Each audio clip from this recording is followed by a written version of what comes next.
Ang tanong, bakit pinalitan si Chis Escudero bilang Senate President?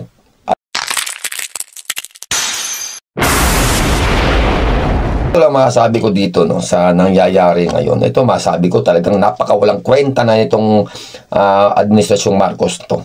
Napakawalang kwenta na ng ating bansa ngayon. Alam niyo kung bakit? Lumabas na ang mga pangalan ng mga congressman na na-involved sa Ghost Project na to. Nagsalita na ang mag-asawang Diskaya kung sino yung mga opisyalis ng DPWH at ang mga congressman na kanila binibigyan ng porsyento. Kasama na dyan si Martin Romualdez at si Saldico. Ang tanong, bakit pinalitan si Chis Escudero bilang Senate President at pinaupo si Tito Sotto? Tapos ngayon, magsalita na ang mag-asawang Diskaya sa mga taong na-involve, papalitan na nila si Senator Marcoleta. So talaga ang pangit isipin na talagang masabi natin na unti-unti nang niluluto ng Administrasyong Marcos ang investigasyon para mabura ito sa social media, no? At ilihis ang issue doon sa mga Duterte. Kasi kung isipin natin, hanggat hindi nila napapaalis si BP Sara Duterte sa pagka-vice presidente, mananatiling kalbaryo sa kanila si BP Sara Duterte. Mananatiling kalbaryo sa kanilang mga ginagawang katarantaduhan sa Kamara, ginagawang panggagago sa taong bayan.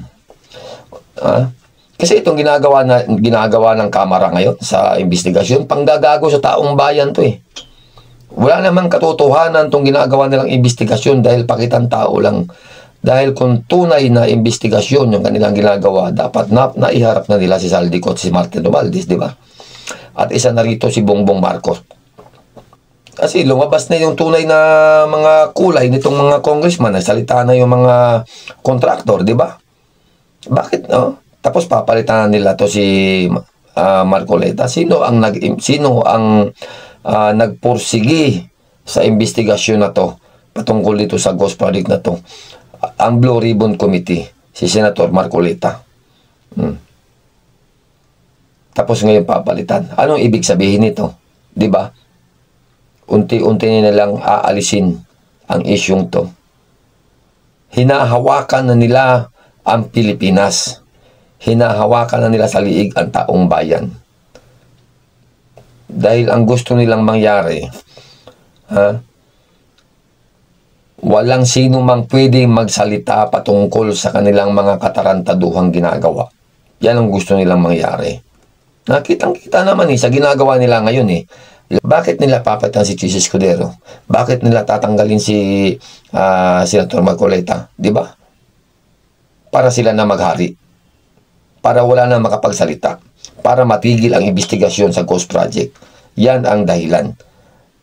Kaya nila pinaupo si Tito Sotto bilang Senate President para mapagpatuloy yung kanilang ginagawang impeachment dito kay BP Sara Duterte, para mapagpatuloy nila yung kanilang plano na paalisin si BP Sara Duterte sa pagka-vice presidente at hindi na makatakbo ngayon 2028.